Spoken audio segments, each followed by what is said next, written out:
শবে বরাতের রোজার দিন কি কি ভাজা করলাম তাই নিয়ে আজকের ভিডিও। আসসালামু আলাইকুম। প্রথমে এই তো বেগুনের চপ ভেজে নিলাম। আজকে আমরা ফ্যামিলির সবাই একসাথে ইফতার করব, তাই তো অনেকগুলো আলুর চপ ভেজে নিতাছি। ফ্যামিলির সবাই একসাথে ইফতার করার মজাই আলাদা। আজকে অনেক রান্না বলি, তাই তো চুলায় রান্না করতেছি।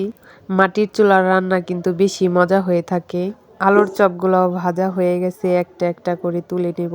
কে কে শবে বরাতে রোজা ছিলেন অবশ্যই কমেন্ট করে জানাবে। আজকে প্রথমবারের মতো বানাবো ফুলকপির পাকোড়াই, তো আগে কখনো খাওয়া হয়নি, আজই প্রথম। তারপর দিয়ে দিলাম ডালের বড়া বা ডালের পেঁয়াজু বলে থাকি আমরা। আমার রান্নাগুলো আপনাদের কাছে কেমন লাগে অবশ্যই কমেন্ট করে জানাবেন। আমার পেঁয়াজগুলো ভাজা হয়ে গেছে, একটা একটা করে তুলে নেব। এসব দিয়ে হবে আজকে মুড়ি মাখা। পেঁয়াজ মরিচগুলো লাল লাল করে ভেজে পানি দিয়ে দিব। আরো দিব আদা রসুন বাটা, হলুদ মরিচ লবণ, কুচি করে রাখা টমেটো দিয়ে ভালো করে নেড়ে চেড়ে ছোলাগুলো দিয়ে দেব। ভালো করে কষিয়ে অল্প একটু পানি দিয়ে দেব। আরো দিব কাটা ধনে পাতা। এবার ভালো করে রান্না করে নিলেই রেডি ছোলা ভুনা। কেমন হলো জানাবে।